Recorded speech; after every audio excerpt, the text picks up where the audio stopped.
There we go. Good. We're on. Okay. Well, first I want to thank you all. I know it works for a number of you this time, but it also works for me.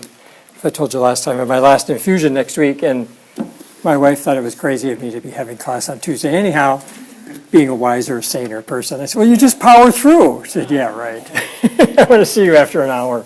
Because one of the things, Monday and Tuesday, my voice, as I might have said, gets real raspy and weak. So, okay. First of all, the paper. So when if you have any questions, but maybe before that, thinking about the number of you who are going to be on the road and doing exciting things with the Pope and, you know, giving him advice, giving him theological advice, and, you know, that'll be good. What would you think if we postponed it for a week? Be good for the others too? No problem. If you want to be done next Tuesday, or you know, you can certainly do that. But I think it just seemed to respect your time, and I don't know, writing something on a bouncy school bus maybe isn't the best thing. So okay, so we'll do that, and that also applies to the online people. I'll be in touch with you about this, but so we're trying to keep these kind of together. So we'll have another week there for the paper. But having said that, are there questions about the paper? Especially when you were thinking this might be the last class before you had to turn it in. Yeah. Should we follow like a title page and format, or just? You can just start right in. You don't need a title page. You can just start right. I mean, if you head it with something, you know, have a header. And then, you know, I need to know enough about the situation that I can relate to it and comment on it a bit. But it isn't a, you know, like I said, it's not meant to be a verbatim. It's not a course for a pastoral ministry class. I'm not really competent to rule on any of that, other than, you know, sometimes I point out this is a little abstruse for the normal conversation you might have in your office, you know, not being able to make that translation yet. It's too, and usually that, you know, remember my story about my smoking journalism teacher, it's about stripping the jargon out, and that's the challenge. And jargon is like a shorthand for us, and it works great in this environment, and sometimes there's I mean, jargon is a pejorative term, but the technical vocabulary has a precision to it that can be very helpful. And distinguishing things and making distinctions. And to have that same kind of precise, careful thought without the jargon takes real intellectual acuity. I mean, it's work to be a good pastoral teacher. Harder work than my work. I mean, and I'm not saying that in any false humility. I really believe that. I mean, my work's hard in other ways and trying to think this through and translate all this stuff. But still, when you have to do this for someone who isn't schooled in this material and can't be expected to be schooled in it, and yet you still want to speak knowledgeably, that's tough, and that's what you do. And I really respect that a lot. You know. So, yeah, anything else? Yes? So, maybe I can pick up some, idea from knowledge I learned before. Oh, absolutely. So the question is, can you bring in things from what you learned before? That's perfectly fine. So the more the better, as long as it's not a substitute for the work you've done in this class. Right. But if it's both, that's really good. Yeah, because then it shows that you're beginning to integrate this stuff. Because part of what happens, in your education, you have separate classes and you have like separate boxes for everything. And sometimes as faculty, we're amazed when we get to the comps process, which is one reason we revised it a couple of years ago, how people don't make connections. I mean, you've had this class, you did well, you learned things. Don't you see how that connects with this? Oh, I never thought of that.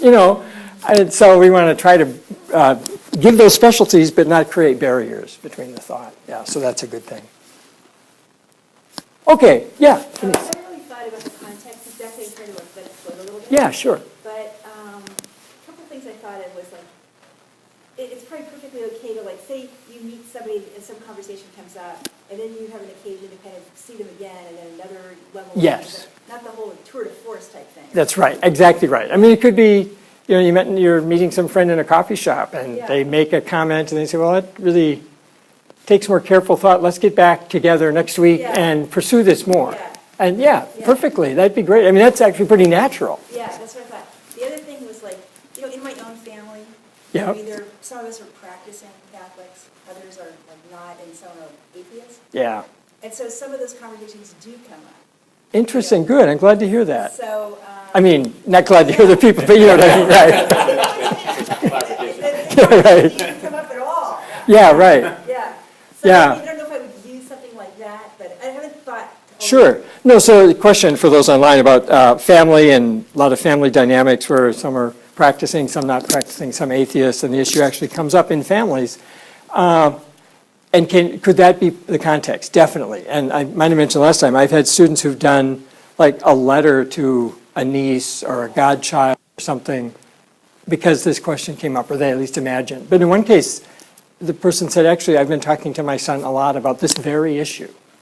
And so I'm going to actually send him the paper, as part of this. And that made me feel so good, actually. Yeah, well, like your experience of having this encounter in the parish. When you mentioned to the class, I thought that was helpful. Yeah, If you don't mind. I don't know if it's that people haven't heard it explained this way before that raises the question, or, but it was really just a simple conversation, but you could relate it very easily, like if Jesus is referred to, there's a comparison to John the Baptist and Jesus, and if they call Jesus liberal and John the Baptist conservative, that throws people off. But then you can relate it right away to the gospel, because Jesus said, I came eating and drinking. Yeah. And they called me drunkard and glutton. So Right. Yep. Exactly right. Yeah. Well, and kind of to the story I mentioned my experience in Jerusalem of John the Baptist being in the desert around the Dead Sea, and then Jesus up in Galilee. I mean, it says something about the two people, and yeah. So they'd say, well, how can he be taken seriously? Most serious religious people, they're fasting, they're doing all this stuff, and he's having a good time. That's suspect. I'm trying to make Jesus my model more. That's good. Yeah. Good. Excellent. So it is. I'm just encouraged to hear that there is some reality here, as I had hoped, to the exercise. So that's good. Okay. Now we have all of Brown's book before us, and we'll work through part 2. But let's start with your questions. I always get to start. So the whole book is here, open forum. Any questions, comments on it?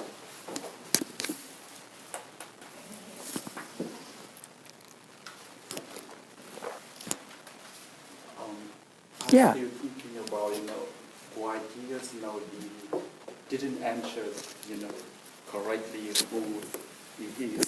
Yeah. Not like Messiah, he didn't tell Messiah, but another thing, he talked, I'm the son of God and all that kind. But here they said, he doesn't want the people, to do not believe in him when he said, I'm Messiah. Yes. But, that is more difficult when he said, I'm the son of God, or, I and Father are one. Yes, right. So, but how about Messiah? He doesn't talk, about it, so I think It's very interesting. The question is, Jesus not saying he's the Messiah and even avoiding it when people ask him point blank. I mean, pretty much.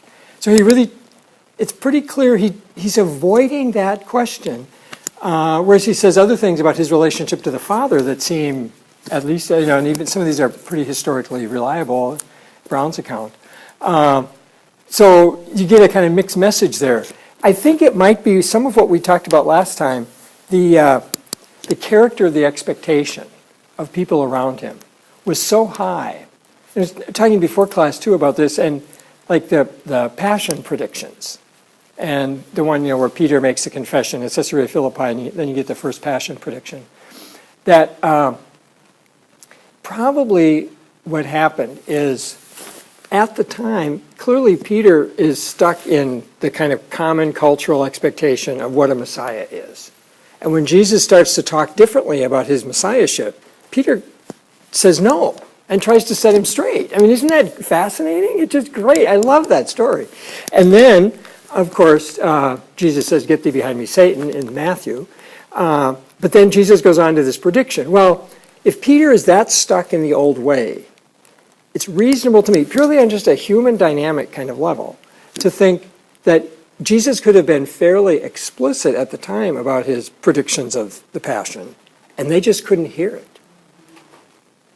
But after the resurrection, after the death, and then the resurrection, for reasons we'll talk about more fully later, but it makes sense that they'd say, oh, now I get it. Remember when he said, and it was like it would come back, and then probably what happened in the writing of the gospel is they made these predictions clearer, sharper than they probably were at the time, and certainly than they heard. What Jesus said, we don't really know for sure, I guess, but sharper because they know how it comes out. No, that doesn't mean they're making stuff up, but they're just, again, the idea is, what do these events mean? And they're trying to make the meaning clearer to the readers of the gospel than the meaning was to the disciples who were actually there. So I think the Messiah is very much like that. Jesus knows how everyone understands this. I mean, probably deeper than anybody, and all those temptations about it. So he's pretty reluctant to say he is because they'd hear it in the wrong way. And in Mark's gospel, this becomes clear in here, but one of the things by starting with questions, we'll jump around, but you're smart, you can figure this out. So in Mark's gospel, it's stark, it's short, it ends weird. But one thing that's very clear is Mark is committed to the idea that the knowledge of the character of Jesus and his messiahship comes only with the experience of the cross. So until you get to the cross, and you can see this as the gospel goes on, after the Caesarea Philippi, he gets clearer about the messiahship. He'll talk more about it, but that's because you're getting closer and closer to the cross. And at the end, finally, at the cross, now you can say this is the Son of God. But only there. Otherwise, it's like Mark really believes that in any other context, you will misunderstand what this means. Unless you have the cross at the center, you can't understand the nature of Jesus' relationship to God and the nature of messiahship, the Son of God, Son of Man, all those titles only become clear with the cross. So he's very reluctant to use them, which is one reason once you see that, once I saw that, I thought, oh, of course, that explains so much of the gospel, why he's so careful not to say things early on. And he has no birth story. He has, he just jump right in. It's very interesting. Yeah. Along with that too, I liked the part about where you're talking about how the Messiah and the suffering servant have to be tied together. Yes. And the same figure the foreshadowing was about. Very good. Yep. And people hadn't done that. Yeah. And this is a case where, in the various quests for the historical Jesus, some would want to put that connection, the theological construct of that, in later Christians, not in Jesus. I see no reason to do that. I think it's probably a mistake in the end. And that the whole story from the temptations on make most sense to me just as a narrative if it's precisely this that Jesus is wrestling with. How do I connect this suffering servant teaching that I'm taking to heart from 2nd Isaiah and this understanding of the Messiah? Because this is what it's increasingly clear to me I'm called to be. But nobody around, he'd get no support from anybody. Nobody did that. I don't know what they did with 2nd Isaiah, but it just wasn't a big part of it. And who doesn't want a Superman instead of a suffering servant? We all do. And they had the whole narrative of David to go with this. So, you think of this, the struggles of, there's all the physical struggles, but I just think of Jesus' vocational struggles, if we can even call it that, just excruciating. Everybody he loves is telling him something different. So I don't have a good example, but I'm just thinking about how God, works in our lives, maybe in Yep. specifically powerful ways, or in the writings of the saints. Yep. It's often like God's kind of solution kind of blows our minds. Yes. Because it wouldn't be how we would have, synthesized two different things, or a problem or a paradox. Yeah. No, that's exactly right. So it makes sense even in terms of Jesus in his own, Which is why some of this, at some point, I think it's okay to say that he was surprised by some things because it's unexpected. It's God doing the unexpected in his own life. Yeah. And, it could be the absolute biggest surprise is that he is, in fact, God incarnate. Whoa. Never really thought about that.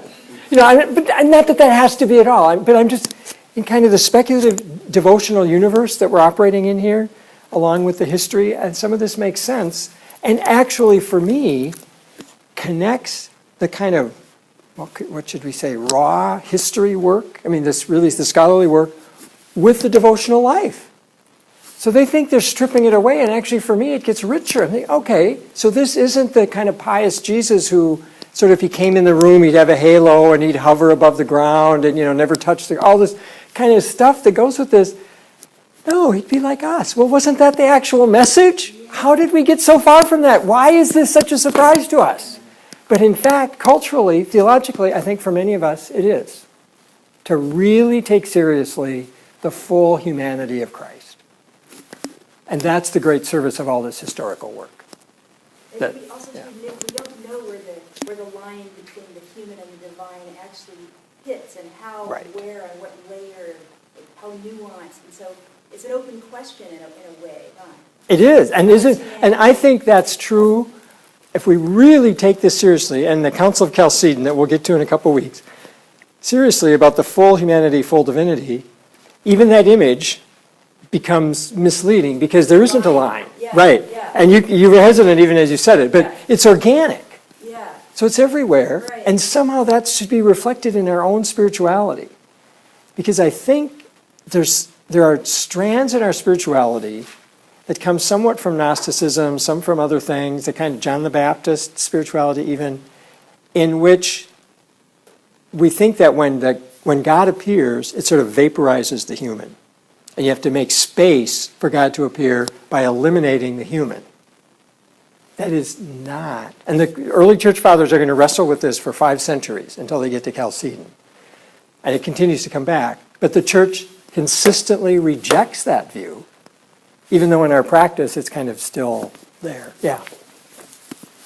Yeah, I was going to ask about something else, but then when you talk about John the Baptist, his understanding of Christ's mission also seems to vary through. Yes, they got right, very much so. You get the idea that by John, I'm sorry, go ahead. As if he understood, but not fully. Yeah, right. And who is this? It's my cousin, and what's going on here? And I mean, just again, thinking about this as a human story, it makes sense that he'd be confused. And when he sends his disciples to ask, "Are you the one who is to come?" He says, "Well, haven't you seen the lame walk, the blind see, etc.?" He doesn't answer directly. He points to his deeds. He points, in a way, to what we worked through last time. The words and the deeds of Jesus raise the question, who am I? And don't they suggest to you that this is the Messiah? Well, okay, but this isn't what we thought was coming. And so John's confused. And there was probably a group of followers of John that continued. And in the early tradition, there's an effort to point out that, to kind of incorporate them by saying, well, even John submitted to Jesus. So Jesus is the one, not John. So there's a little bit of political stuff going on there. But by the time you get to the Gospel of John at the end, John the Baptist is pretty docilely submissive to Jesus, which in the synoptics there's a little more, not wrestling, he's never opposed, but just uncertain. Like you say, he's unclear. Who are you? What, are you really the one? Is this it? Or is there another? Should we wait for another? That's the question. So I thought it was also noteworthy that toward the end of the chapter 10, Uh-huh. I counted there were at least 8 Christologies. And Yeah, right. he always goes back to the same, he said it was and remains true in each one of them, like the Christology of, there's the conception Christology. Yep. Oh, and we'll work through those kind of, Resurrection. moving backwards. Yep. But then he says that it only becomes problematic when when they do not have that identity before baptism. So by way of restriction, Christians might think that he did not have that identity before the baptism, so that at that moment he became God's son. Right. So you There's have to pretty closely. That's right. No, that's exactly right. And one of the recurring trends in those Christologies, and they're all very early, and we'll see that we can't think of this linearly, but that's how we'll present it. But there's a kind of adoptionism that goes on. At some point he becomes, and as soon as that gets articulated, it's like the community says, well, no, that's really not adequate. And so they keep pushing back and back until they get to John and the pre-existence. And then they feel they've arrived, until Arius raises questions about that. But for the first century, they did pretty good there. But it was, yeah, it's very interesting how you can almost, when you read the way Brown presents it, you can kind of see the church thinking and experimenting and trying out an idea. And you try it out and you put it out there. This is why you need to get things out of yourself. And then other people look at it and say, well, that's not really what we believe. And often the speaker themselves says, yeah, you're right. And to that point, I'd say, in terms of the use of the term heretic, one of the things we have to be real careful of is not projecting later thinking back to earlier thinking. Because in the early thinking, it's very unclear. They don't have a sense they're breaking with tradition or standing apart from the community. They're just articulating. But when the commitment to their own system gets greater than the commitment to the kind of inherited faith, that's when they break. And usually the community would say something, well, this isn't what we believe. And they'd say, well, I'm sticking with it anyhow. And it's a tough call. I mean, last time we talked a bit about being prophetic. Is that a prophetic stand against the community? That's what Jeremiah did. All the other people are saying, well, that's not right. We don't believe that. He didn't say, oh, well, then I'm going to stand with you. He said, well, you're all wrong. So when is this a prophetic stance against a community and when is it an act of heresy? It usually takes a century or more to figure that out. And the problem is the person who's actually articulating it can't wait, So at that time, you have that drama in your own life of what am I called to be faithful to at this point? And sometimes, the dynamic is an individual is called to be faithful to something that he or she sees that the church will only come to a century later, and they have to put up with a lot of this, and how to handle that is very difficult. But the history of the church shows a number of people like that. And they stood against the common understanding, even though the Orthodox Church said, well, you're a heretic. And I'm not saying all heretics are like that. Some people are just heretics. I'm not reluctant. I'm not one of those who's just reluctant to use that word. And what empowers me to use the word is the idea that that doesn't mean they're going to hell. That's God's business. We're just talking about the identity of the community and say this is outside that identity. And the term we've used for that is heretic. That's all. And you chose to stand out there. I'm not kicking you out. Other questions? So in response to Arius, Yeah. were some of the people that opposed it actually thought of as heretics at the time? No. Arius was after the council, but his thought didn't die out. It continued for about a century. They fought it off and different variations of it. And It wasn't just him. There were lots of bishops. that's right. And one of the things, so they didn't want to call themselves Arians because Arius was a presbyter, not a bishop. And the bishops don't want to be in a school that's named after a priest rather than a bishop. So no, I'm not an Arian, but they'd articulate exactly what. I mean, it's a funny dynamic. But this book I read by Rowan Williams on Arius over the summer was very intriguing. But yeah, that's exactly right. Lots of bishops, especially in kind of Asia Minor, Turkey, around Antioch, which is kind of funny that they had councils that endorsed Arian positions.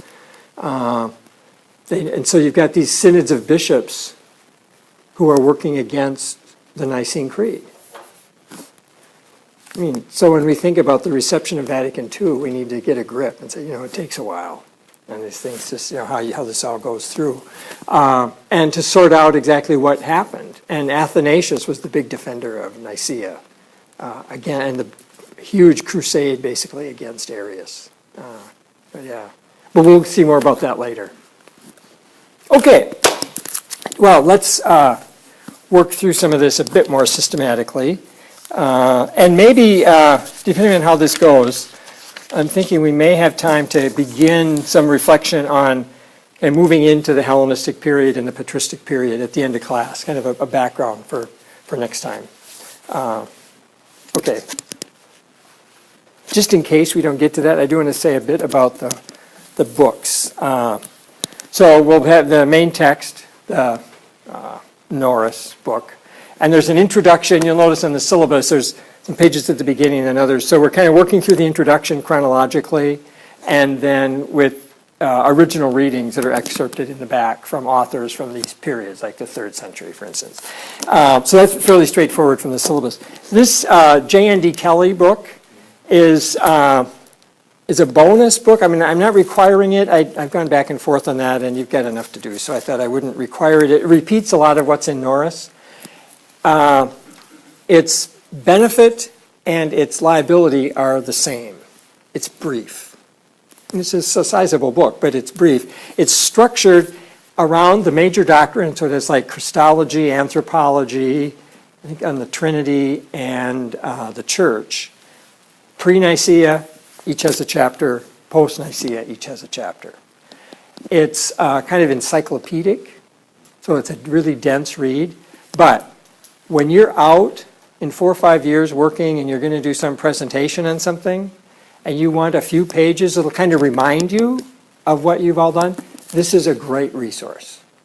And it's, recognized, very legit, middle of the road, not radical, just trying to present what folks say. He's got his own views on things, but it doesn't obtrude in any way, so it's very reliable. Just a good resource for that. That's why I mentioned that. And feel free to certainly read those pages as we go. Okay. Now, where are we at here? Okay, yeah, when I thought back over last time, which I do after class and make some notes about what we did and didn't do, there were 2 things I didn't feel that I addressed as well as I could, and they both come up in the reading for today, so I'm going to just call attention to those as we head in. One is the I am statements. I don't know, I just thought I was a little mushy about that. So we'll look at those, where Jesus says, I am God, etc., ego, eimi. And then thinking about how Jesus in his titles, I mean, this is okay, I just thought of some things we could do to expand this in a way, that he breaks the mold. Remember I said these titles, none of them really fit, but they are the framework out of which people work, and so they have to change that. The experience of God changes their understanding of what it means to be a Messiah, for instance. That's the easiest one to get at, for all the reasons we've talked about. And Brown alludes to that on 146, near the end. I hope you enjoyed these last pages where he talks about the love of God. It's really lovely, I think. But 146. And this, in a way, will set up the work we do post-Brown on the Greek culture and its contributions. But he says, in Christian faith, all human language about God, and in the first century that happened to be Jewish theological language, was and is inadequate to do justice to what God has done in Christ. That insight should allow constructive reformulation in face of new and deeper perceptions about Christ. So as we move through different cultures and different times and different eras, we'll see, at least the claim will be made, that we're getting deeper perceptions about Christ, and that needs to show in our constructive reformulation, which is what they were doing at Nicaea. Okay? Yet not only in the first century, but ever since, there have been Christians who could not accept reformulation and correspondingly have tended to reject new perceptions of the Christological identity of Jesus. In a real sense, that was true in the history of Arius, so what we just referred to. He was unwilling to go beyond what was affirmed in the older formulations. He was the conservative in this. And paradoxically, his questioning provoked in the church new insights about Jesus' divinity. Nor do we need to think that this process of reformulation is finished. So, and I'll probably say this again, at least once, maybe ad nauseum, but one of my goals in the class, and the reason for studying this history, is to see these patterns of reformulation. Because often people think that this is some new innovation that began in, say, the 20th century. When in fact, we're simply doing what the church has always done. And it's always been hard to come to some of these reformulations. And not every reformulation proposed is right. So, I mean, one of my teachers, I'm fortunate to have some great teachers, but Yaroslav Pelikan, the church historian, I just had him for one class, and then he broke his arm and we couldn't meet with him as much as we did. But anyhow, he would talk about the difference between tradition and traditionalism. And he says, and he's quoting somebody else, but I never found the quote, but tradition is the living faith of the dead. Traditionalism is the dead faith of the living. I love that. And in a similar vein, so how do we keep this faith of our ancestors living and alive? And how do we grow in that and not become petrified? In a similar vein, we need to distinguish between, we could say, traditionalism and modernism, if you will. But in a way, they both need to know one thing. Is it new? The modernists think, therefore, it's good. And the traditionalists think, therefore, it's bad. And I think the proper response is, well, I need to know more. Being new doesn't make it good. You know, as if new and improved are synonymous terms, as the marketers would have us believe. My favorite example of that is there was a cereal, I don't even know if it's still out there, one time called Just Right. And then they came out with an improved version. You think, well, okay, wait a minute now. So one of these has to be wrong, you know. Anyhow, but the idea that the new is always better, well, that's a kind of fundamentalism. We only need to know one thing, as is that the new is always wrong. They're both a kind of fundamentalist idea in one sense, trying to make this very simple. And the hard thinking is in the middle where you'd say, well, we need to think more about this. That's hard work. And that's kind of what we're doing here. Okay. But on that theological language, I wanted to just elaborate a little bit on this notion of sort of the language always being inadequate. So when we think of theological language, it's basically metaphor. Or in language more Thomistic, analogical. Now, Thomas is very good on this. Early on in the Summa, he has a question about theological language. It's either 12 or 13, I forget. One's about knowledge of God and the other's about language of God. But what Aquinas says is that there's univocal language with one voice, right? So it speaks with one voice. Absolutely, we mean exactly what we say. When we say God is just, that's exactly what we mean by just. And Aquinas says any univocal language of God is only in negations. In what we say, God is not a jailer, for instance, or whatever you're going to put there. His point is, then, that we want the jailer to be precise, literal, exactly what we mean, unambiguous. We are restricting God as little as possible. That's the thrust of all of this. Allowing room for God to be God. God is truly other. And our language and our concepts have a way of, closing behind God, circumscribing God, and then it all goes to how we think we have God under our control. And that's the challenge. So he says when it comes to positive language of God, that is analogical. Then we say God is like, or metaphorical. Okay, don't give me the metaphor simile thing. We'll use them synonymously here. God is like a shepherd.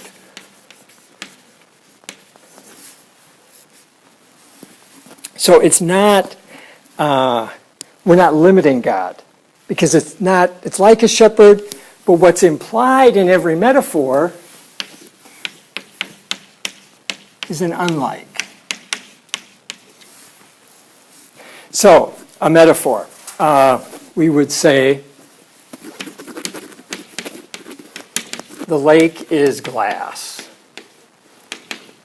And I'm sure you've seen some days like that when it's real calm, and especially early in the morning. It's beautiful. But then let's imagine you're goofing around and you break a window in your dorm room or your apartment. Let's say you break a window in the room and say, oh, wait a minute. Cahoy said the lake is glass. I'm taking my cutter. We're going down there. I'm going to cut out a hunk. We can replace this before Patty even finds out. It'll be great.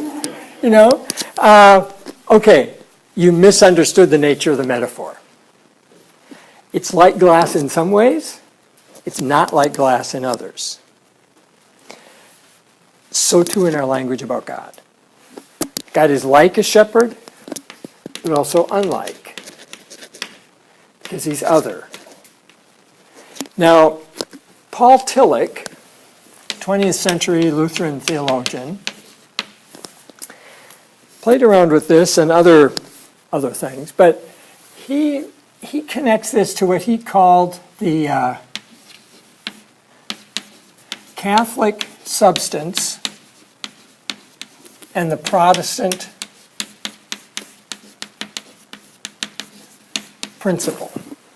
Have you heard about this in other classes? I suspect not. Okay. The Catholic substance is basically Emmanuel, the message, God is with us. Okay? And, you think, gosh, we come out pretty good on this. That's what we want. Protestant principle is basically Luther's reminder of the first commandment. God is other.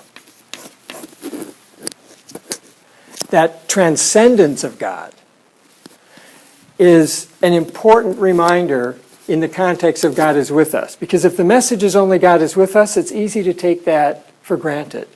It's easy to think, well, God's just our chum now, and we forget who this is, and then you can get to all kinds of things like, this goes with the sacramental principle and the incarnation. I mean, the heart, the substance of Christianity, he conceded that. That's exactly right. And he says Protestantism, in that sense, is parasitic. I mean, that sounds way more negative, but it's dependent upon this Catholic substance. It can't exist on its own.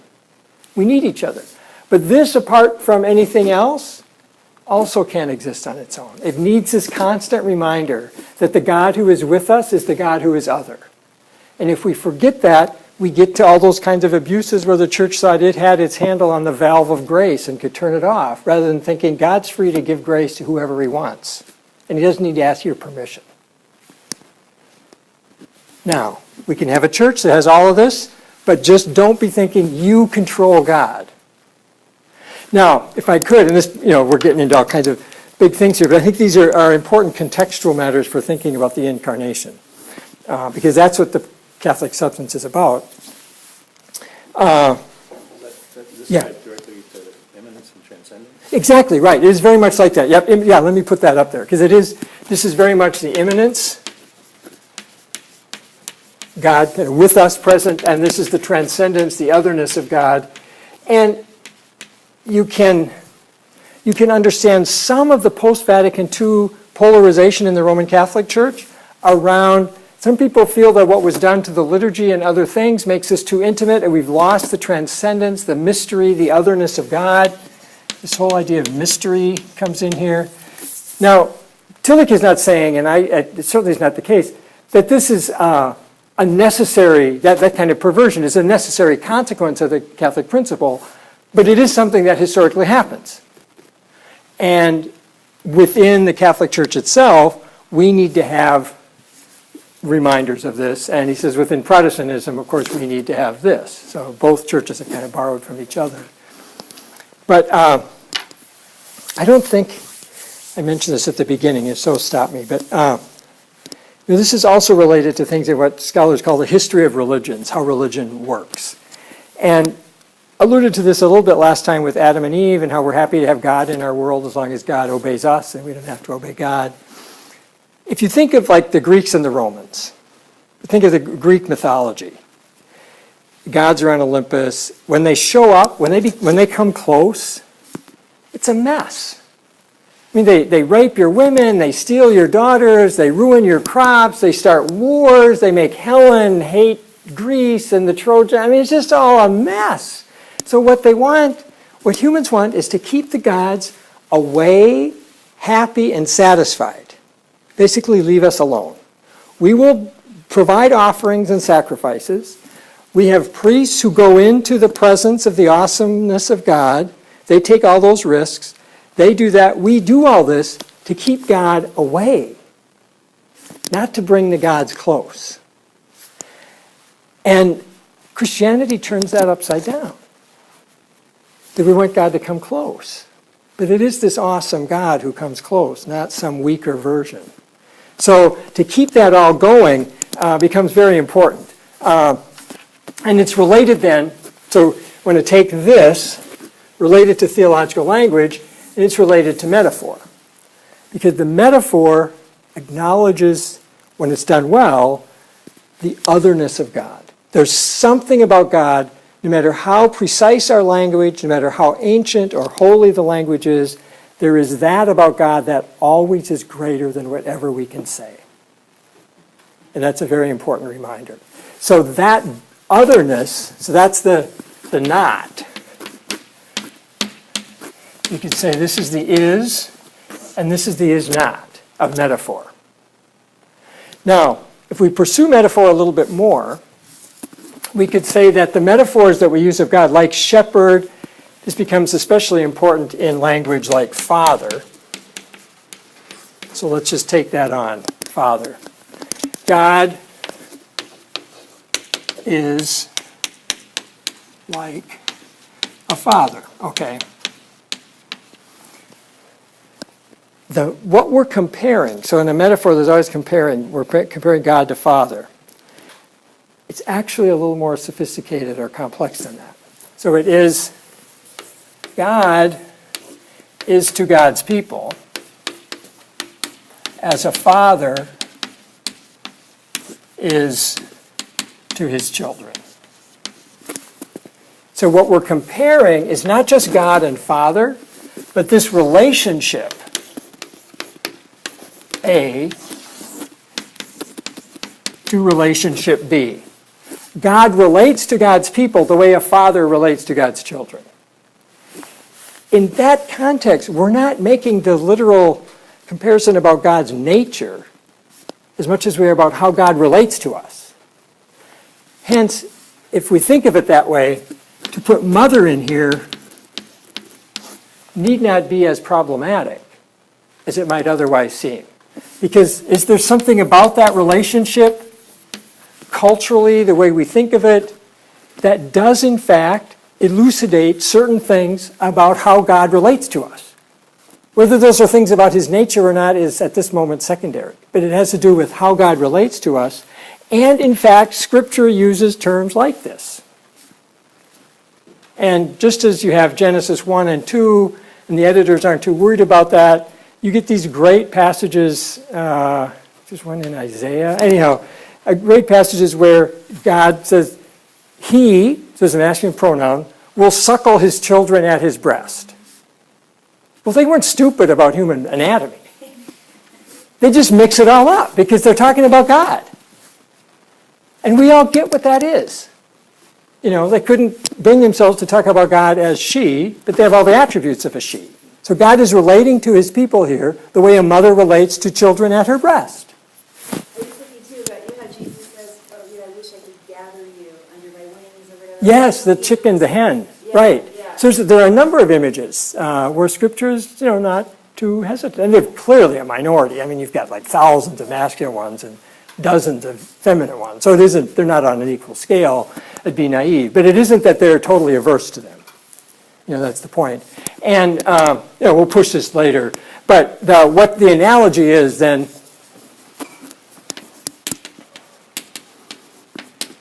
the analogy is there between the two relationships.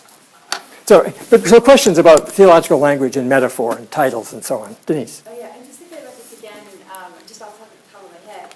But I'm thinking, now you kind of show God and Father and people and children that way, which is actually what's kind of implicit in the whole thing. It's not, Yep. it's not often always brought to consciousness in a full way. That it's just a metaphor.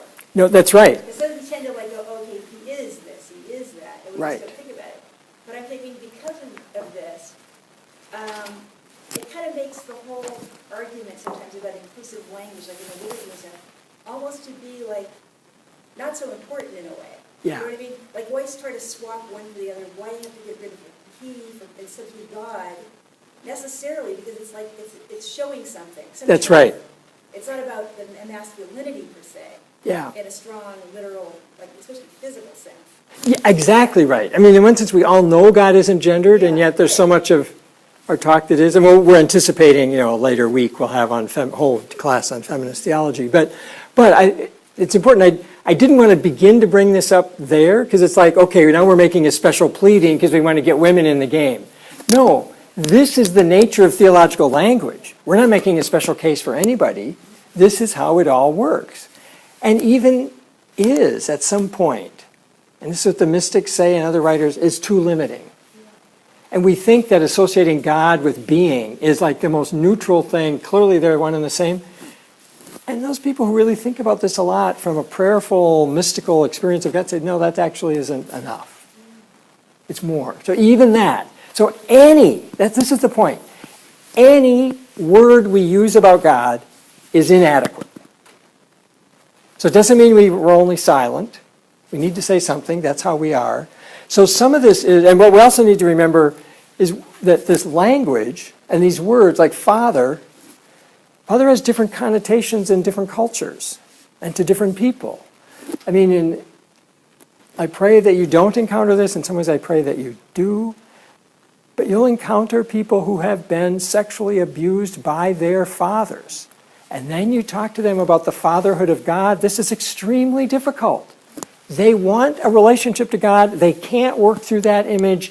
You've got to have others to present to them, or you're driving them away from exactly what they need through no fault of their own or anybody's, And this isn't some feminist agenda. This is, how do I talk to this person and bring them the loving grace of God, the Father, given their experience? What that highlights in a dramatic, tragic way is that all of our language about God, all of it, is rooted in our experience. And what we'll be seeing as we go forward is how that experience is also, kind of generalized culturally. So that was a one person. But you can talk about human culture as that experience. We're going to see how the Greek culture and the Jewish culture shaped Christian doctrine. But now we have people from other cultures, China, Vietnam, Japan, aren't shaped by that kind of common Greek understanding. Do they need to be converted to Europeans before they're converted to Christianity? Or is there a way they can draw on whatever their experience is to name God? Who do you say that I am as a Vietnamese? It might be different than me as an American. And both legit. How do we figure that out? Or both wrong, and how do we figure that out? So, but the idea that this theological language is rooted in our experience becomes very important. And then that's when the people, the first century Christians, that we're going to be looking at here, are thinking about Jesus. Of course they're going to use concepts, categories, words that are part of their culture. At the beginning, they're all Jews. So they talk about Messiah, Son of God, Son of Man. What happens as we move out a bit, get to like Ephesians, Colossians, some later writings, we get more Greek terms. Gentiles. They're not Jews. But we'll say more about that later. That's a incredibly traumatic and significant moment in the church. But theological language. Okay. There's probably a reason I didn't get into all that last time. We were moving. Okay. Good? All right. Let me pause and take a picture here for our friends online before I erase any of this by mistake.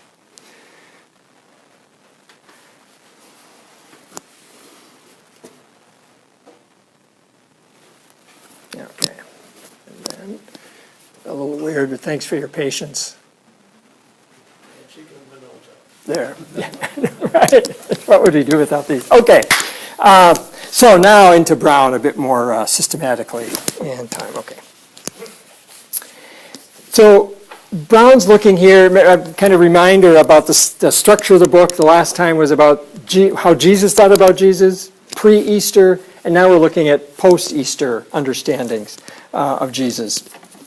So we're looking here, as he says, at the Christology of New Testament Christians. Well, we had to look at that to get the Christology of Jesus, but now we're just going over the same material a little differently.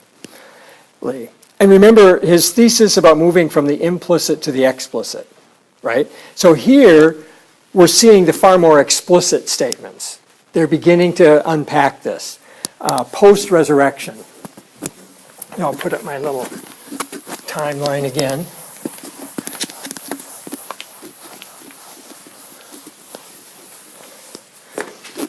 So, I have Jesus, the cross, the resurrection, and then sort of New Testament Christians out here. Now, there's a couple other ways to think of this pre- and post-Easter dynamic that he's got. And they're looking back through the lens of the resurrection at Jesus and telling who he was and what he meant. And Brown pulls both of these out, but he talks about lowliness and exaltation. And this is sort of pre-Easter. And that's where we would see the lowliness. And then post-Easter, see the exaltation. Oops. But what happens is, as they tell the stories of the Gospels, and he lays this out, how it happens very little in Mark and moves to John, but they mix these two. So the Transfiguration is a statement about Jesus' exaltation during his earthly ministry. What they're saying in that, and we'll look at this a little more carefully in a moment, but that the exalted one and the lowly one are the same person. That's very important. It's critical to the story that we don't get a new figure that comes in post-resurrection. So the idea that when Jesus meets Thomas in the Gospel of John, he has his wounds, which is the source of much devotional reflection, that the risen Christ still has the wounds of the crucified Lord is pretty significant. But lowliness and exaltation, and how they're distinct, but in the end, the unity of the two. So to function, to, what do I call it? I did use this. Okay. Ontology. So the function, what did Jesus do? And who Jesus is. And the Gospels during his lifetime are speaking more about a kind of functional Christology in terms of what Jesus did. He performed miracles, he taught, he did all this. And then only after the resurrection do they begin to think more ontologically about the nature of Jesus. And you could think of that in terms of, so his nature, remember his being. That's what ontos means. Ontos is about being. You could say, who does Jesus need to be to do what he did? And that's a kind of later reflection. Once you get clearer about what somebody does, you go, wow, what kind of person do they need to be to do that? At first you're just astounded by what they did. I mean, think of anything, a gymnast, an athlete, a performer, an opera singer. And then, wow. So anyhow, how this all works. In all of this, what we're kind of seeing, this A, B, C, is a two-step Christology. So we have lowliness and exaltation, pre-Easter, post-Easter. We could have history, the Jesus of history, and the Christ of faith.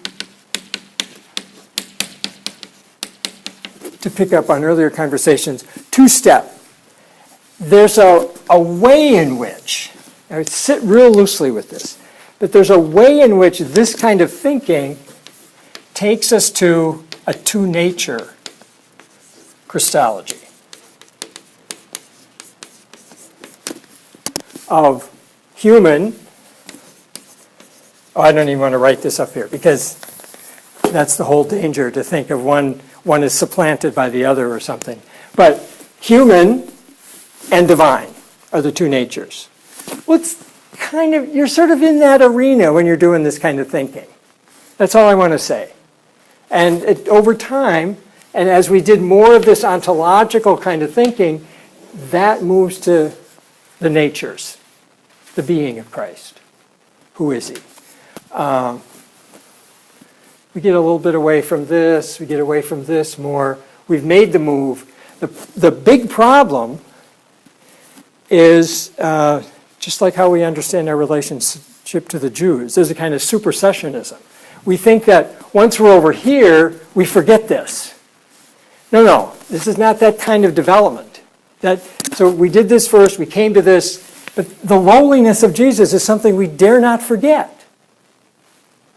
What he does is something we dare not forget, no matter what we say about these. So the relationship of these two becomes important, which yet again says something kind of profound about the Gospels, because they're both there. The lowliness and the exaltation. The function, and there are some ontological claims. As part of what Brown is trying to make clear here. They're more implicit, but they're there, about who Jesus is. That's the question everybody asks. Nobody disputes what he did. They want to know, what does this mean? Who is this person that he can do such things? That's in the Gospel. So his point that we can't think of these in a linear way is very important, but they're still worthy of being distinguished. Okay, questions on that? Make sense? Fairly straightforward. Okay. Okay, one other kind of general comment.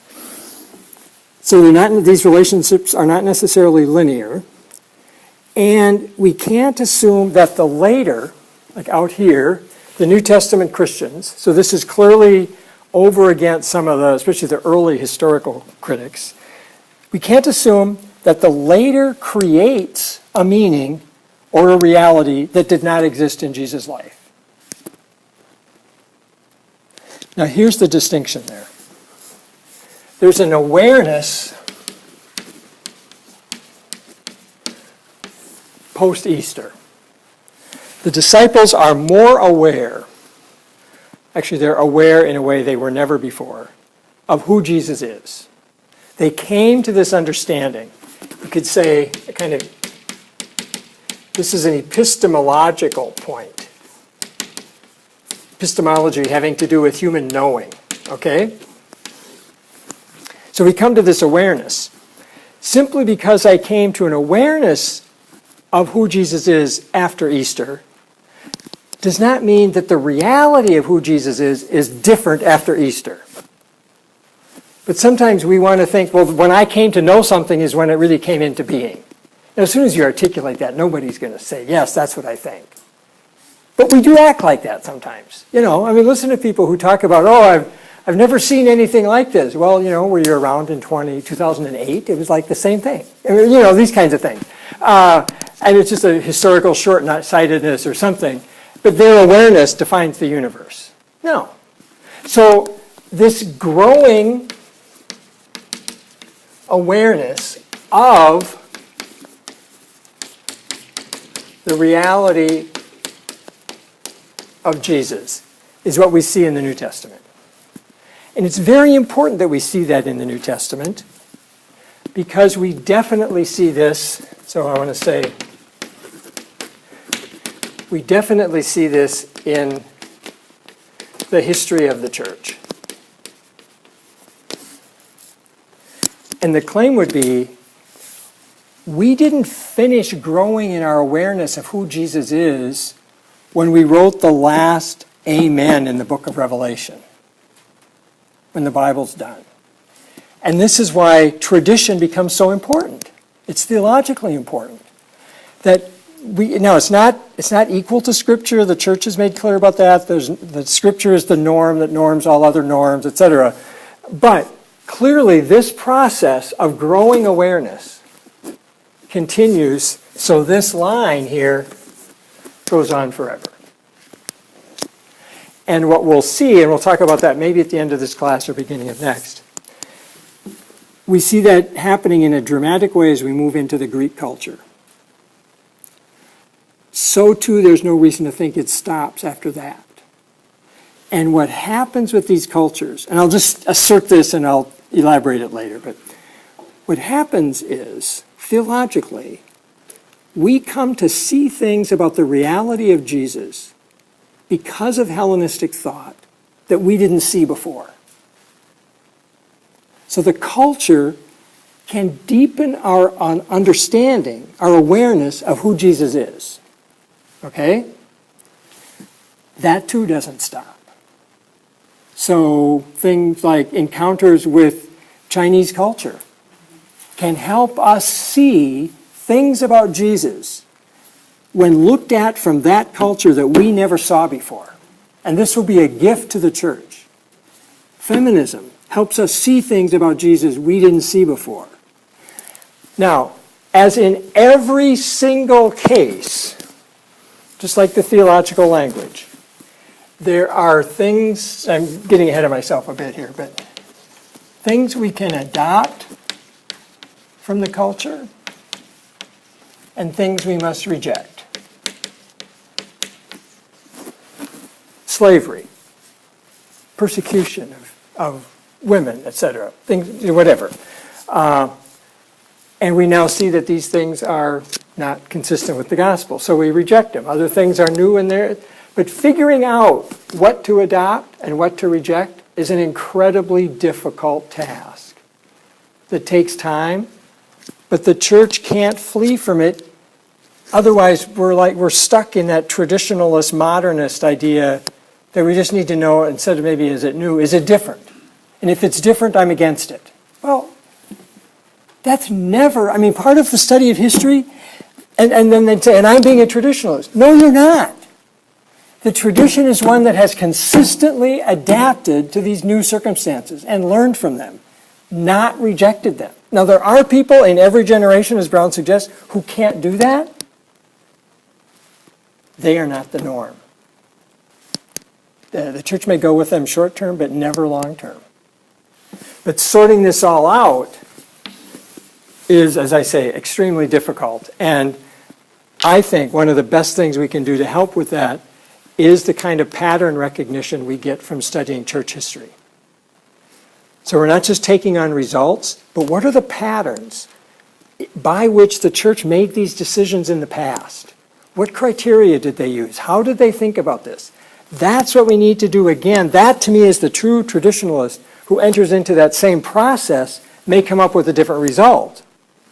But it's the same process that the church entered into when it was dealing with the Gentiles who wanted to become Christians in Acts of the Apostles. But we'll get to that in a moment. But okay, so this sense of this growing awareness, but that's clearly what we have here. They are aware of things now they weren't aware of back here. But that doesn't mean they made it up. That's the point. Yes, Denise. What you were saying once about the Jesus seminar, is some of their argument that they made it up. Yeah. They went back and, They really did, like Jesus, to account for why there wasn't a body, that somebody stole the body. Right. Which is already in Scripture that the opponents were saying that. But they were right. Well, no, I stand with the apostles who were there and said, no, that's not what happened. But yeah. And Reimarus at the very beginning thought the whole thing was made up because basically the disciples were in such despair at the failure of what they thought was going to happen. So the only way to kind of save face, if you will, and you could say make sense of it to be more charitable, was to give it all this meaning that wasn't there in the past. Now, they are discerning meaning that they didn't see before. So there is a process of creativity. There's thinking going on here. They're figuring this out. And what words do we use? How do we talk about this? All of that, they're talking about it in ways Jesus didn't. Because the Jesus they knew hadn't risen. The resurrection makes a difference. That's the whole point. Yeah. I was just thinking, this is probably really obvious, but I was thinking just in our own lives too, like some experience we've had in the past, sometimes over time you understand it differently. Yes. You get more of this full import.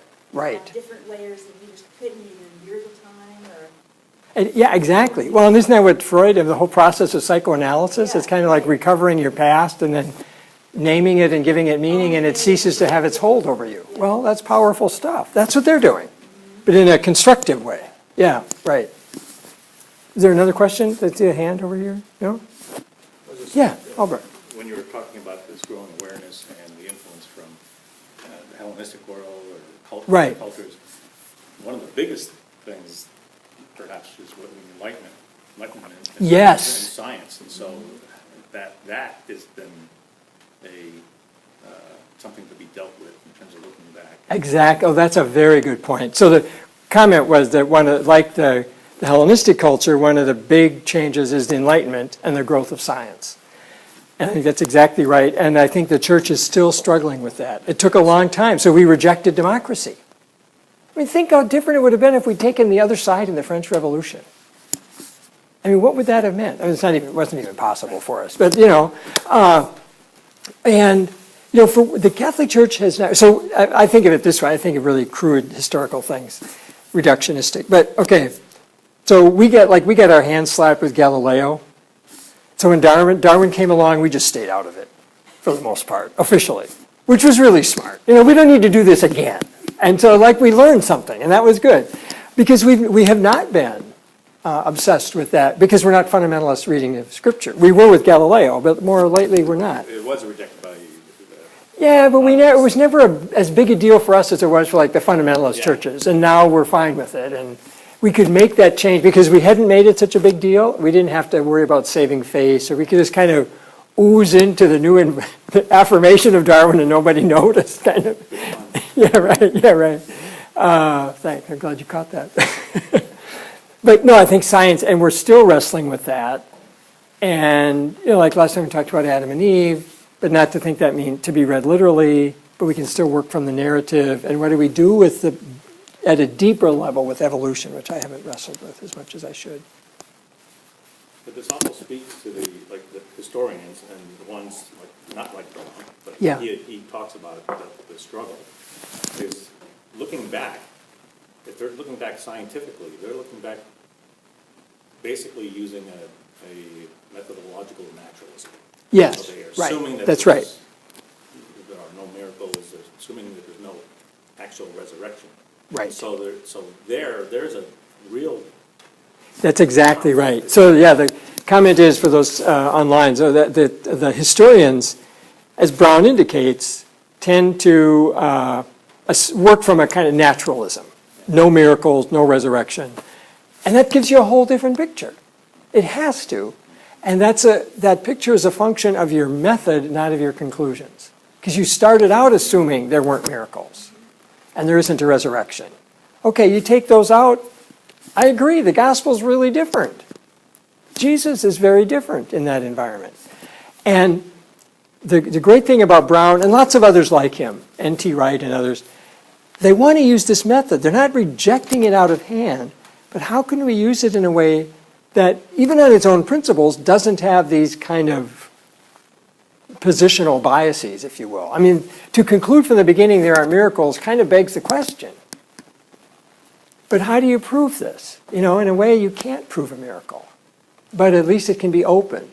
And to me, one of the wondrous things about the Gospels is, on the one hand, they take the miracles just at very face value, but it wasn't that everybody, they saw this miracle and bowed down and became disciples. They walked away, well, that was pretty cool, but what actually just happened? And over the summer, a guilty pleasure, we watched America's Got Talent. So, okay. Anyhow, one of these shows. But I love the magicians on there. And there's this guy, his name is Oz Perlman. He does the most, he presents himself as a mentalist, a mind reader. I mean, I'm sure it's some trick, but it's the most amazing stuff, honestly, I have ever seen, what he can do. Now, I don't think, oh my God, he can read minds or he's God or something, but I do go away thinking, what just happened here? How is this possible? And I get some of that in the Gospels. If you think about the people, the feeding of the 5,000, he didn't get 5,000 disciples that day. So what was going on with them? It's probably a lot like what would go on with us. Yeah, well, even more so. I mean, because in the first century, had you encountered that same mentalist, Yeah, you I would have thought he actually read my mind. Right. Yeah, right, and because they didn't have this kind of scientific view of things, right. to inform that no, that can't be. Right, yeah, and so, yeah, we do. We say, well, it can't be that. That can't be the explanation. And to be open, for us, this is the big challenge of the Enlightenment. I mean, we are all children of the Enlightenment, I think. Even those in the East, the Enlightenment has spread through everywhere, and the dominance of science. And so we hear claims of miracles, thinking, well, yeah, but you also had a good doctor. We're a little skeptical. And that's okay. The church itself is skeptical. You know, when somebody claims a miracle, so you've got the skeptics in the church. We don't just buy everything. But how to have that and still be open to God's kind of wondrous, mysterious activity in the world and in my life. That's a big challenge, I think. And we see that challenge academically in dealing with the historical Jesus. I think it's the very same thing. Yeah.